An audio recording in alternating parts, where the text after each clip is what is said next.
Disturbing allegations are surfacing in a very unexpected place.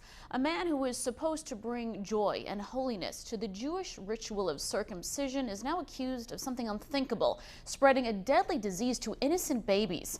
News 12's Tara Rosenblum joins us now with her special report, Cradle of Secrets. It's a topic that not many people want to talk about, but an unlikely whistleblower, a young Orthodox Jewish woman, is now speaking out, claiming a local rabbi is infecting babies, making them sick. And what's worse, she says no one is doing anything to stop him. For centuries, when a Jewish baby boy is born, the ancient ritual of circumcision is performed. But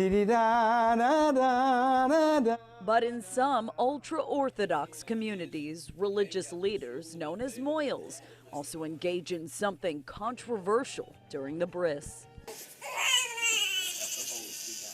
In a practice known as Metzitza B'Peh, or just MBP, the moyal actually uses his mouth to suck the blood from the infant's penis after he cuts off the foreskin.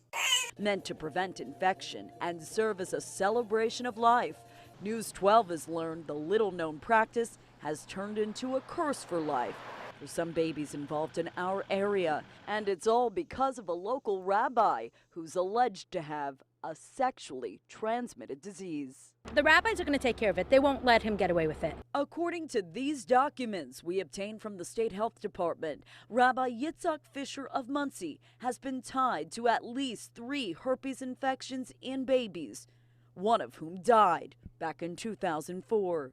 Shortly after the tragic death, Rabbi Fisher was forbidden from practicing NBP in New York.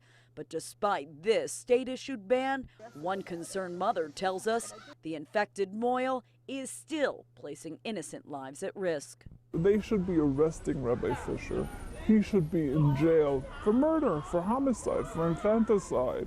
This outraged parent, we'll call Rena, who asked us to disguise her face and voice, claims she can prove Rabbi Fisher is still practicing NBP.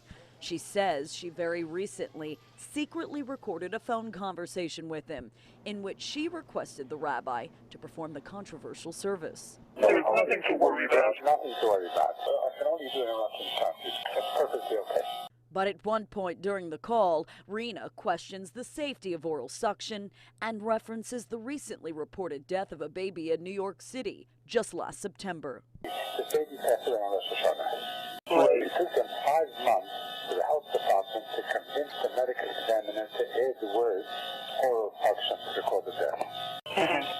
The medical examiner did not want to do it. But the newspaper picked it up, it was enough to make the issue. Were you shocked when Rabbi Fisher told you that? Shocked is an understatement.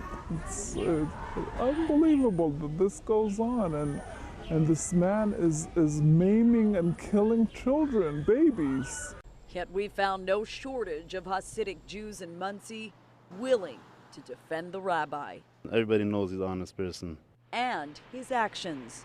We used him and his son in the past, and we've been very happy with him. Traditionally, it's the right thing to do, and we think he's a good person and he's doing it right. This is part of our law, what we have to do. Not so, says Rabbi Yehoshua Krohn. It makes me cringe. The 5th-generation moyal lives just minutes away from Rabbi Fisher, who practices NBP in a very different way. Judaism mandates that we do this mitzvah, this commandment, but in a way that is na'im, which is sweet, meaning that there is no hurt. The point is that there is no harm to the child. In religious circles where they want the Metzitza B'Peh, we use only the tube. And for those that want it over and beyond the tube, we'll call someone who will do it that way for them. But you never know when that someone else could have a sexually transmitted disease.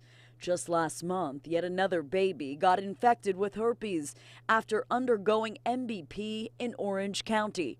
Now, Rena is on a mission to spread awareness about the dangers of oral suction, something her own son went through without her even knowing. After the circumcision takes place, I'm handed the baby, but I have no idea what happened there. It's like being in surgery. You're not there when the baby has surgery. I was shocked. I couldn't get over it. I told my husband, we allowed this to happen? He said, nobody asked. This is just how things are done. So I want the Department of Health telling people this is what takes place. You can do it if you want, but know the facts. Know that you're putting your baby at risk. Now, Rockland County's Health Commissioner, Dr. Joan Fussell, refused to speak with us on camera about any of that, but she did tell us that they've agreed to start handing out this informational pamphlet called Before the Bris, How to Protect Your Baby Against Infections. These brochures will be handed out to all parents of newborn boys here in Rockland County. As for Rabbi Fisher, who we repeatedly tried but were unable to reach, the health department told us he should not be performing MBP anywhere in the state. But because the victims' families refused to press charges against him, it appears their hands are tied when it comes to enforcing the ban, meaning Rabbi Fisher's hands are still free to perform a centuries-old ritual that could place another baby's life at risk. Now, while Rabbi Fisher is not facing any criminal charges that we're aware of, multiple sources have told us he is being looked at by the Brooklyn District Attorney's Office.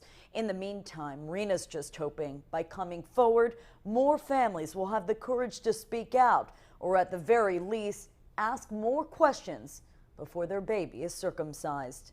Tara Rosenblum, News 12.